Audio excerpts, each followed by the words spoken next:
If you're interested in the story behind the business headlines, check out Big Technology Podcast, my weekly show that features in-depth interviews with CEOs, researchers, and reformers in business and technology. Hi, I'm Alex Kantrowitz. I'm a longtime journalist, CNBC contributor, and the host of the show. I empty my Rolodex every Wednesday to bring you awesome episodes, so go check out Big Technology Podcast. It's available on all podcast apps. Would love to have you as a listener. Break language barriers instantly by translating up to 44 languages in real time with the HP AI PC, powered by the Intel Core Ultra processor. With the right tools, work doesn't have to feel like work. Learn more at hp.com/AI PC.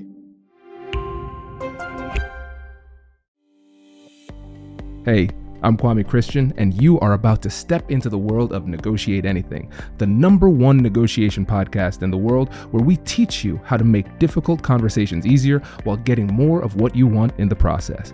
Each episode is packed with practical tips and strategies from the experts. We delve into negotiation, conflict resolution, and leadership skills that are crucial in both business and in life. Whether you're closing a deal, managing a team, or navigating personal relationships, Negotiate Anything provides you with the tools you need to succeed. Our conversations are real, relatable, and most importantly, rooted in practicality. So if you're ready to transform your conversations and elevate your negotiation skills, join me on Negotiate Anything. Subscribe and listen on Apple Podcasts, Spotify, or wherever you love to listen. Let's make every conversation a winning negotiation. Nashater, thanks for joining us today. Great to be with you, Kwame. Thanks for inviting me. It is our pleasure, my friend. So how about you get us started by telling us a little bit about yourself and what you do? So I am a psychologist in background. I've trained as a clinical and forensic psychologist. And really what that means is I've worked with some pretty challenging people and people who've been in challenging situations. So I worked in a maximum security environment with offenders and those who might be classified as psychopaths. I went on to work with the military, returning from war zones, treating post-traumatic stress disorder and head injuries. I now work with leaders, coaching them in the skills that I was trained in having effective influence and working with negotiation, which is perhaps what brings me here with you today. Absolutely. And you have a book that's out. Can you tell us about that too? I do. I have a book that was released last year, my first book, my only book, called The Leadership Pin Code: Unlocking the Key to Willing and Winning Relationships. And essentially it's a handbook for leaders on the very practical tips that I've learned and I'm now sharing with them on how they can have those impactful conversations, building trusting relationships, and very much about how you can do that in every conversation, every day at work. Okay, now for the listeners, they might say, wow, that book sounds fascinating. I should buy that. And they should say that. And they should say also, your work is really fascinating, but they might not see the connection between the two. So where is the synergy? You know, the synergy is that a lot of the work that I had to do was building relationships with people who had very different experiences to my own and perhaps were resistant to change or were perhaps not very motivated to work with somebody like a psychologist on some of the challenges they were facing. So I was trained in skills around conversation, understanding how you can use body language to communicate and build relationships, and very much what I call the ABC of how we develop trusting relationships with other people. And what I've done in the book is I've shared that toolkit. So understanding your advanced preparation, that's the A, your body language, which is B, and C, the conversation you have. Those very basic skills that actually can make all the difference between working with somebody collaboratively and perhaps getting through those difficult conversations and conflicts that you might have. That's interesting. And I think one of the things that's most interesting to me coming from this field is that you put the C last, of course. That's how A, B, and C kind of relate to each other in general. Right. But especially when you're thinking about leadership, negotiation, persuasion, conflict resolution, a lot of people start with the conversation part, but you didn't start there. And I'm assuming there's some level of intentionality behind that too. It's very intentional, Kwame, and you will know this from negotiations that perhaps 80%, if we want to put a figure on it, of your effectiveness in a negotiation is really about your advanced preparation. It's the research that you do on the people that you're going to meet with, that you want to negotiate with or have impact with. Is what you know about their intentions and their interests, their motivations, their drivers. And so it's very intentional that I put the advanced preparation at the beginning, not just because it's A in the ABC, but because actually that is where most of your success comes from, is in doing your homework. Much as you would if you were going for an interview and you try and figure out who's going to be interviewing me, or if you're the interviewer, who is this candidate who's going to come in front of me? I need to know a little bit more about them. So for me, the ABC is intentional in its order, and advanced preparation is much more important than actually the words that come out of your mouth. Research shows, doesn't it, and you would be familiar with this, that most of our impact is to do with how we speak, how we communicate, not so much the words that we speak. Right. And based on what you've seen with people in the professional world having difficult conversations, when it comes to advanced preparation, I think that's one of the things that people really struggle with. So I know the listeners are probably tired of hearing me say that. But I'm going to say it again. If you go to our website, AmericanNegotiationInstitute.com/guide, you can get access to all of our free negotiation guides. Preparation guide is one of them, but it's over 15 guides to help you walk through and systematically prepare. And one of the reasons why we do this is because people don't fully understand and appreciate what true preparation is. And in this world where we're all part of the cult of busyness, a lot of times what I realize is that a lot of professionals can trick themselves into believing that they don't have time to prepare effectively for these impactful conversations. So first, can you tell us a little bit about the time that it would take to do the preparation? And then after you talk about that, we'll talk about what it actually looks like in practice. You know, it's one of those frustrating answers, isn't it? It depends. Sometimes you can do very little preparation. That's all that's needed. Maybe that's all you've got time for. Let's say you're walking along the corridor and you bump into somebody you previously had a difficult conversation with, and you know that you need to work with them again, and it's an opportunity for you to either walk past them and ignore them, or take on the opportunity for resetting that relationship and trying to create a connection with them. You don't have much time walking down the corridor to prepare what you want to say, but you do have some time. And I often say to leaders, and what I've tried to do in my book and my work, is simplify what can feel like a very complicated advanced preparation process. So in everyday work, I think we can grab those few seconds walking down the corridor and just mentally shift our mindset, for example, to, rather than confrontation, to, okay, this is an opportunity for me to reset the relationship by saying hi, smiling, and asking a question. So that's a very short preparation. On the other hand, in very complex negotiations where we're making deals, or we're talking about investments, or we're mediating great big conflicts, then you would want to spend several weeks, even months, perhaps, in your advanced preparation, figuring out what the motivations and drivers of all the different parties are, so that when you get into that conversation, you can take care of those interests. So it really does depend on the type of work that you're engaged in. So it can be anything from a few seconds, minutes, to months of preparation. Yep, that makes sense. And what would you say is the biggest mistake that people make when going through this preparation process? Getting absorbed with their own agenda, staying in their own heads. And it's so interesting. I see it with leaders over and over when they're given a mandate and they know they have to go and communicate that or get buy-in or support from other people. And they'll run into the conversation with, what I need is, let me tell you about what I'm working with. Let me tell you about what I need support for. And not paying attention to opening up the start with what is in it for the other person. How can I pull them into this conversation by hearing their motivations and interests in supporting me or listening to me? You know, why should they listen to me? Why should they be interested in supporting me? So I think the biggest mistake most people make is jumping into talking about what is important to them and not paying attention to what's important for the other person. Yeah, that makes a lot of sense.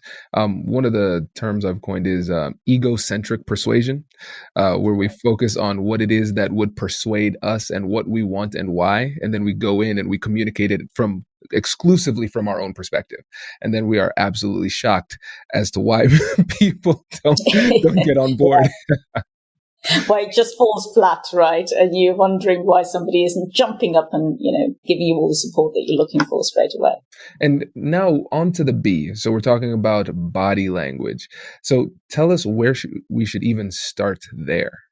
With the body language, I think what's important is to remember that even though we might intend to communicate something through our words, often our body language is giving away signals that we're unaware of.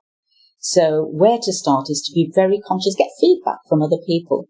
How do I come across when I'm trying to be supportive? Do I communicate that in the way that I use my hands, my facial expressions? How am I, in a way, being in concert with my intention? I've seen many a time leaders say to me, for example, I thought I was being really clear, but people looked very confused, or I thought I was being helpful, but I was told I was micromanaging and being controlling. So their intention wasn't showing up in their body language and behavior. So the first thing is just to check with others. Do I come across in the way I think I come across? And once you've got that feedback, if there are any gaps between your intention and your behavior, you can start to think about perhaps getting videos of your presentations or of your meetings and seeing what you're doing that may be getting in the way. I think that's great. And I don't think enough people take the time to ask for that feedback. We just look at the outcome, and then a lot of times we blame other people for the unpleasant outcomes that where we find ourselves. And people would be surprised at how often people are willing to give you that feedback when you ask for it. I've done this in the professional world with my staff, done this with my family, learned a lot about myself in the process. It's painful, Kwame, Very isn't it? painful. No, isn't that why we avoid doing it, actually? Yes. To your point, I think the reason we don't ask for it is because when people are commenting on our body language, it's quite a personal reflection, isn't it? It's quite different to saying, whether you've achieved something well or didn't. It's about you, and I think we struggle often getting that very personal feedback. The other challenge is, who do you ask for that? Your family may be kind or brutal, one way or the other, and perhaps not filtered enough in giving you the information in a way that is easy for you to digest or accept. And at work, if you're a leader, which is the space I work in, perhaps people are a little fearful of giving you that feedback in case there's negative repercussions or they might upset you or you might be sensitive. So it is difficult to get that feedback. I often say to leaders, either video yourself in meetings or in these situations so you can look at it yourself. Or if you do have a trusted confidant like a coach or somebody else in the business who isn't directly reporting to you, but you trust their opinion, maybe ask them to give you some feedback. Do you want to get more of your favorite expert insights in a fraction of the time? Join Negotiate Anything Premium today. It's designed for busy listeners just like yourself, and Premium is everything that you love about our traditional feed, just packaged to save you time and make it easier for you to apply our expert insights in your difficult conversations. There's no time to wait. Join our Premium community now and get started on your journey towards earning more and negotiating for the life that you deserve. Make sure to start your 7-day free trial today. Introducing the HP AI PC, your powerful AI assistant. Easily search through personal files, gain valuable insights, and make smarter, more informed business decisions. Unlock the future of work today with the HP AI PC, powered by the Intel Core Ultra processor. With the right tools, work doesn't have to feel like work. Learn more at hp.com/AIPC.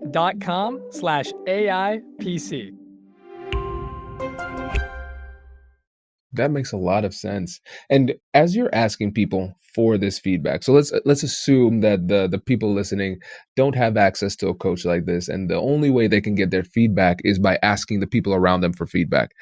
What can they do to make the people that they're talking to feel safe in providing that feedback freely without ramifications? It's a great question. I think you have to start with making sure that the people that you ask, first of all, there's no authority gap or power gap between you and them, because that will always be a bit of a challenge that you're asking people who perhaps will be concerned about the consequences for them in giving you that feedback. So look for peers or look for people outside of your direct reporting line. That's the first thing. Secondly, when you do ask for feedback, let them know that you are open to it by setting the expectations and asking them to provide feedback on very concrete aspects. So rather than going into the conversation and just saying, I'd love some feedback on how I come across, people don't really know what kind of feedback you're looking for or how open you are to very specific feedback. So you might say, when I present, I'd love you to, if you would give me some feedback on whether I'm clear enough or how I use my hands, or is there anything that I'm doing that is interfering with my message? So be very concrete in your ask and then be very quiet while they respond. The third piece of advice I give is if they do share feedback with you that you don't agree with or you don't like, accept it gracefully since you've asked for feedback and don't defend. It's very natural for us to go, yes, but what I was trying to do, I know you're saying I was waving my hands, but the reason I was doing it was, and we launch into this defensive explanation, having invited the feedback. And so I have to encourage leaders to say, thank you, I accept the feedback, I'll go away and reflect on it. And do that, go away and reflect on it and think about what truth there might be, even if you were feeling a little sensitive or defensive. Okay, so these are gems, and I really want us to dig into this because I think when people hear what you said, especially the last two things where you say, be quiet while they respond and accept the feedback without defense. I think people can logically understand that. They say, okay, got it, I'll be quiet. Okay, got it, I won't be defensive. They don't get it, okay, and they will be defensive, right? Yes. So when it comes to being quiet, this might seem silly, right? But humor me here. When you say be quiet, what does that mean? That means listening without talking, but attending to the information. So instead of, what often happens when people go quiet is they start to have a conversation with themselves in their head, preparing the answer they're going to give. So they're not really listening to what's being said. They're listening to respond.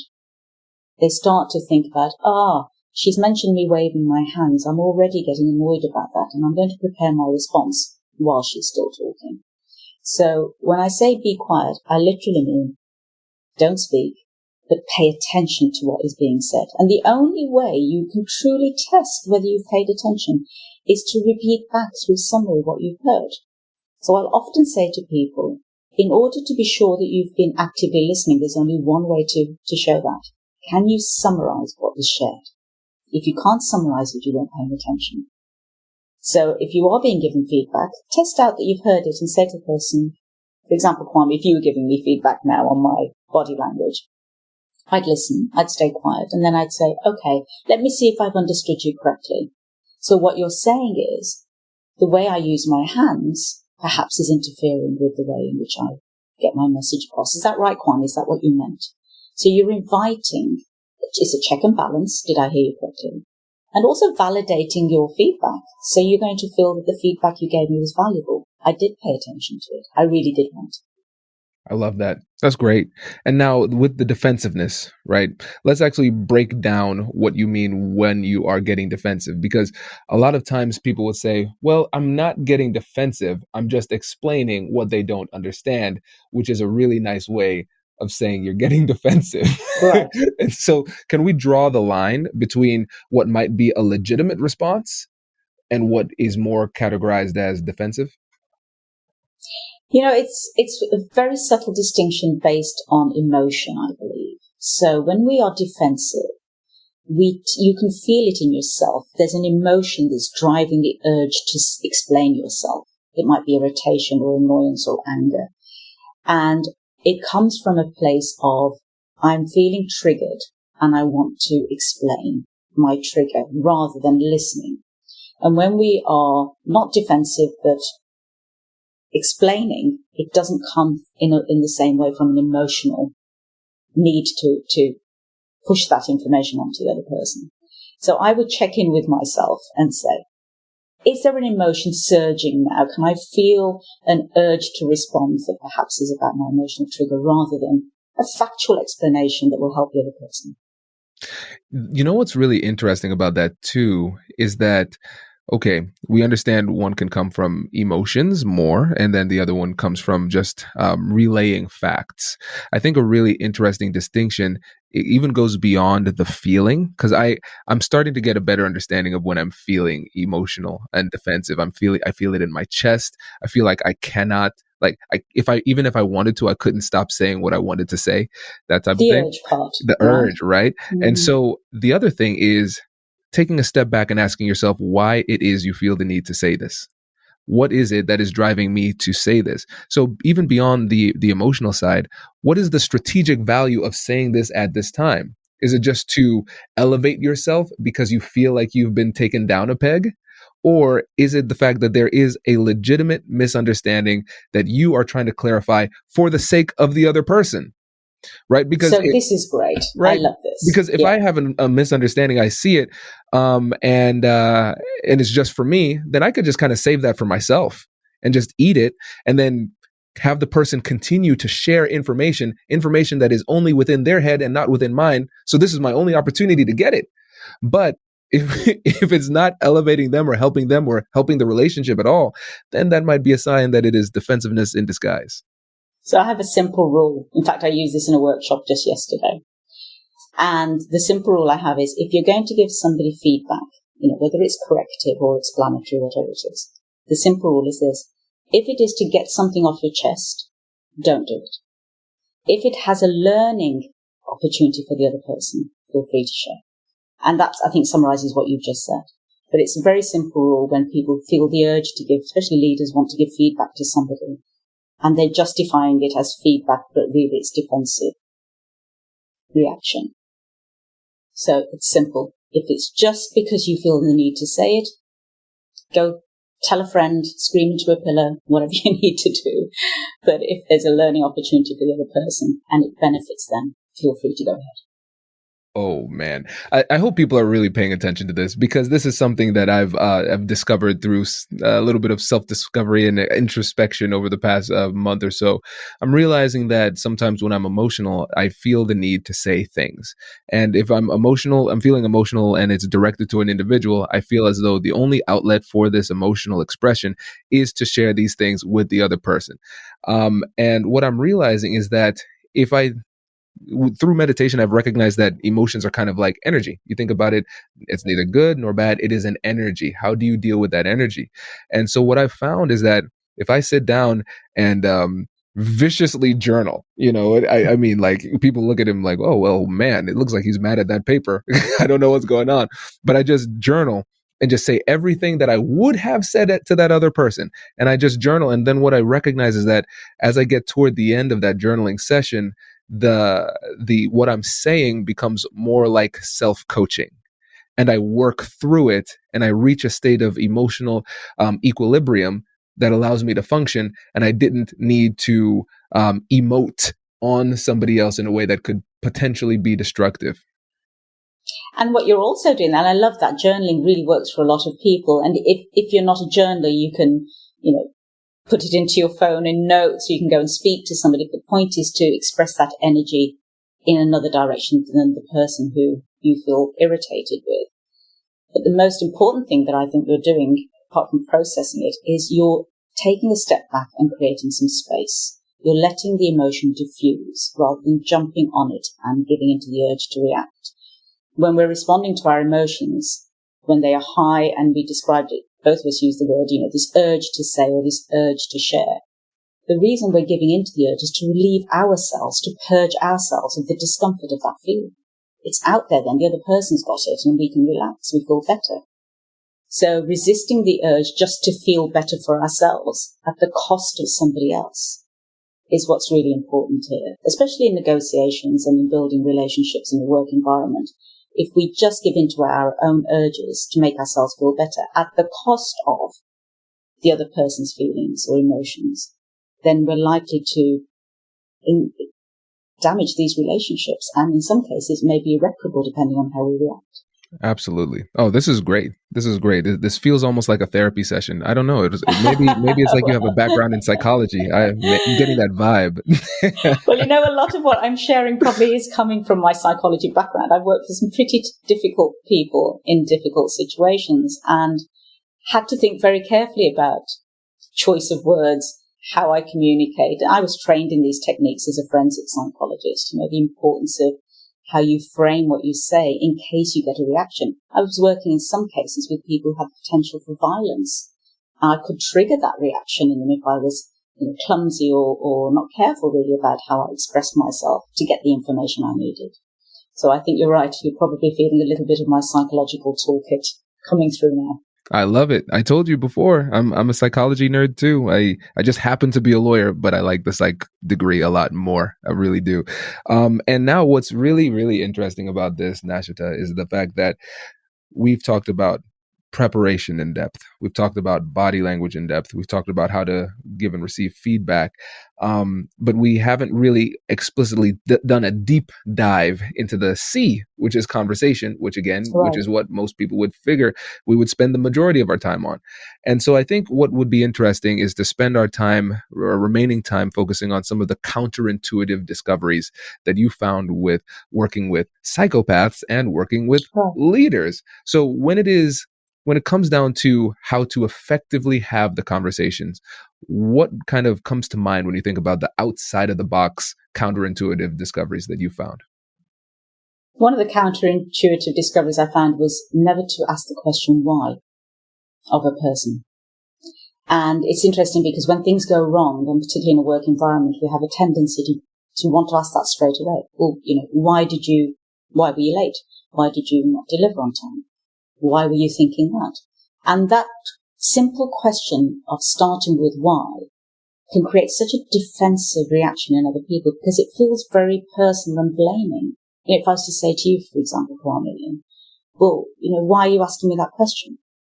It suddenly feels quite attacking, doesn't it? It's like, oh, okay, it's about me and she's annoyed with me.